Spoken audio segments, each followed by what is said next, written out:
Hi, welcome to Motorcycle Tours to Spain, top tips. Today, packing. I'm going to do a full packing video for you. It's something we've been asked for a few times and I've been meaning to get done. So here it is. Now, this is what I take when I go away.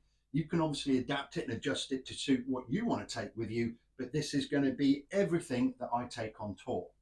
I'm going to start off with my clothes and what I put in the top box.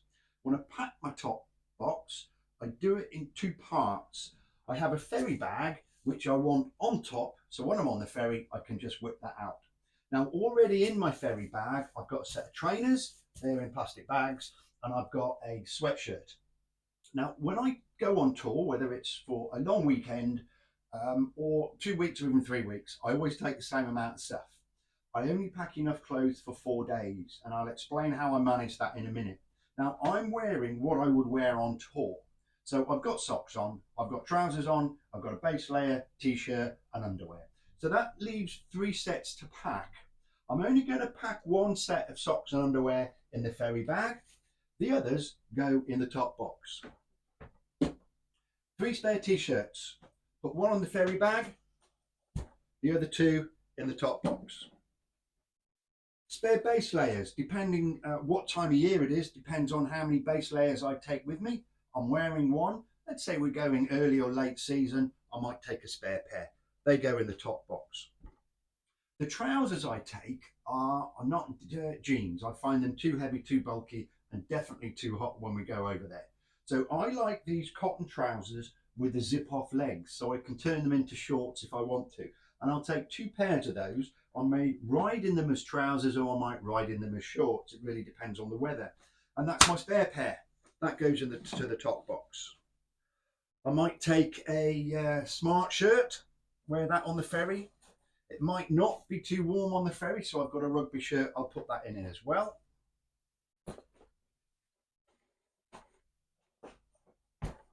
Flip-flops. I don't need my flip-flops on the ferry, so they're going into the top box. Travel towel. Don't need that on the ferry. That's going into the top box. Razor. I'll need that. And I need to be able to charge it. That goes in the ferry bag. Couple of travel plugs, so when I'm on the ferry I can supercharge everything. My razors, my power pack, my cardo, they go into the ferry bag. I have here a bag of spare charging leads.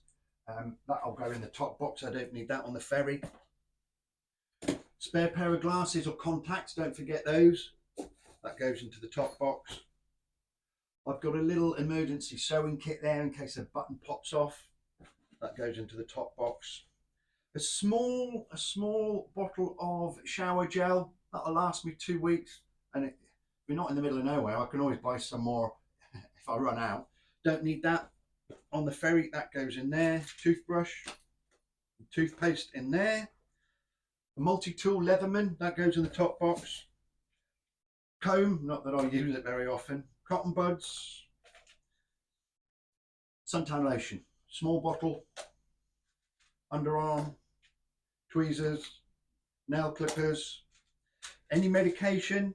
I've just got some painkillers in there and some hay fever tablets and a couple of nail files. I might need those on the ferry, so they go in there.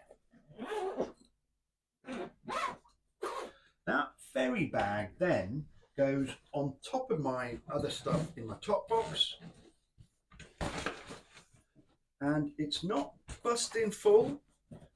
That's level, but there is a bit of a recess at the top if I wanted to put something else in there, and that's the top box done. When I get to the ferry, open her up, bag out. Covered that in another video, and I'll put a link to that down below. So we now need to do the rest of the kit. I've just moved the boxes about a little bit. I've got my top box there, which is now packed. One of my panniers is already packed, and that's got the tent and sleeping bag in it. That's all that fits in that pannier, which leaves this one. You don't have to take it, but I always take a stove with me. I like the Coleman's multi-fuel stove. The reason why I take that is because I do like a cup of coffee in the morning, and sometimes I'm awake at silly o'clock before the cafe at the campsite selling coffee or is even open. So I've got my little plastic cups and sweeteners and these all-in-one coffees. Excellent, lots of different flavours. I've already got 20 of those scattered around the bottom of the top box, so we'll add that to it. Let's not forget the lighters to light the stove with. Then I put my pillows in. I've got an air pillow and a nice fluffy pillow. Let's get those in there.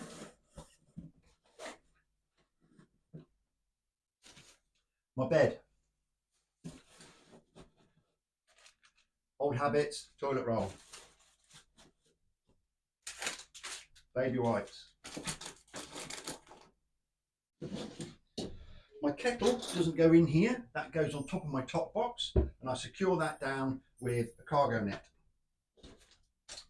Stool. I always carry some pedal bin liners, just so if I'm at the campsite, I hate leaving rubbish, got to walk up to the public bin, so I'll have a little bag with me, make a rubbish bag in the corner of the tent, and that's just. Then I carry a collapsible bucket, and you're thinking, what the hell does he carry that for? It's to do some washing in. Now, I'm not going to have enough gear to do a full load of washing, and I don't want to do a full load. I haven't got the time or the inclination to stand by a washing machine. But in the evening, every couple of nights, every 2 or 3 nights, when I'm having my shower, I'll fill that up and I'll add a laundry detergent sheet. And they come, there's loads of different brands, they come like that. Now, I don't take a full bag with me. What I do is I'll take them out, cut them in half and put them in a little Ziploc bag like that. So I'll just take half a sheet out and they dissolve really easily, stick them in there with some shower water, put my smalls, my t-shirt in there, squidge it up while I'm having a shower, rinse it out, boom, and it's dry the next day. Every tour we do, there's going to be at least one campsite where we're there for consecutive nights, sometimes 2 nights, sometimes 3 nights. Even on the Portugal tour, where we're heading down into Portugal, the Pyrenees, where we're heading all the way east, at least one campsite midway through, we're there for 2, sometimes 3 nights. And that's plenty of time to do a little bit of washing, hang it up, and it's always dry. Perfect. So that's got to go in there with my laundry sheets. The last thing that goes in there is my waterproofs. I put these in last so they're always on top and they're always handy.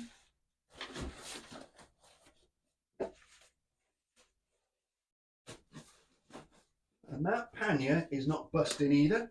There's still space at the top.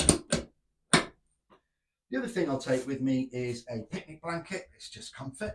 That doesn't go inside anything. That joins the kettle on the top box underneath that elastic cargo net. The only thing left is what goes in my tank bag.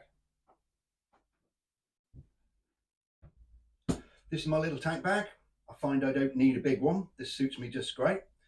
Little zip on this side. I just keep it baby wipes and a few plastic bags for some rubbish in there. This little zip on this side's got a shoulder strap and I'll put some euros in there as well.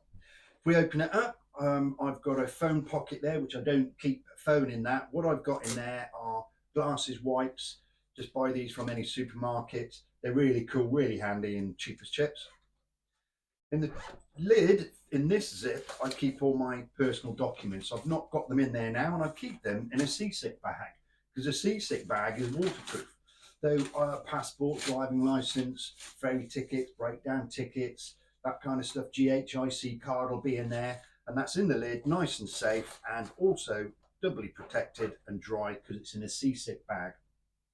Now, when I'm riding, I have my stuff in here I need to charge, and there's a hole in this tank bag here that I can plug into my USB ports. On my bike, I'm lucky, I've got 4 USB ports.